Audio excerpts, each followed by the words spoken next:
आणि reserve bank of इंडियाचे नवे गव्हर्नर म्हणून संजय मल्होत्रा यांच्या नावाची घोषणा करण्यात आली आहे।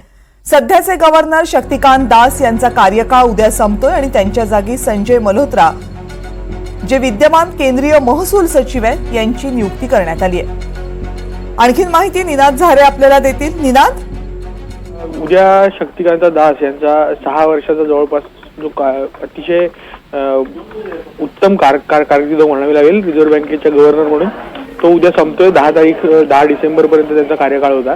2018ला त्यांची पहिल्यांदी नियुक्ती झाली, त्यानंतर त्यांना 2दा एक्सटेन्शन देण्यात आलं। विशेषतः कोविडच्या काळात शक्तिकांत दास यांनी जी अर्थव्यवस्था आपली सांभाळली त्याचं जगभरात कौतुक झालं आणि उद्या त्यांचा कार्यकाळ संपतोय। 2 दिवसापूर्वी जेव्हा 6 तारखेला रिझर्व्ह बँकेची पतधोरणाच्या समितीच्या बैठकीच्या निमित्ताने ते सगळ्यांसमोर आले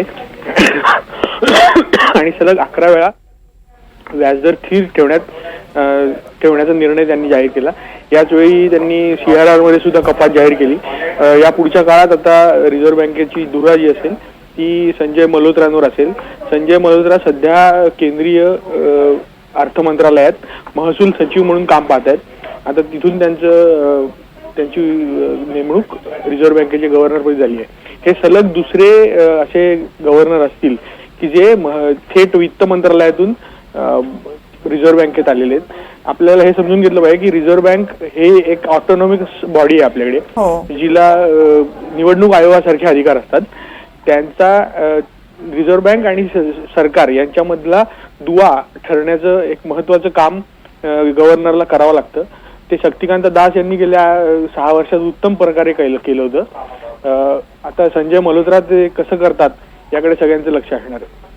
बरोबर, कारण देशाच्या अर्थव्यवस्थेबाबत गेल्या काही दिवसांपासून काही आकडे आहेत ते चिंताजनक येत आहेत। त्यामुळे रिझर्व्ह बँकेच्या पतधोरणामध्ये या संदर्भात काय निर्णय घेतले जातात याकडेही लक्ष लागलं होतं। नुकतंच एक पतधोरण जाहीर झालं, त्यामध्ये व्याजदर कपातीचा निर्णय घेतला गेला नाही आणि त्यामुळे सुद्धा याची चर्चा झाली होती। आणि या सगळ्या पार्श्वभूमीवर शक्तिकांत दास यांना पुन्हा मुदतवाढ दिली जाणार का याचीही चर्चा होत होती, मात्र त्यांना पुन्हा मुदतवाढ दिलेली नाहीये।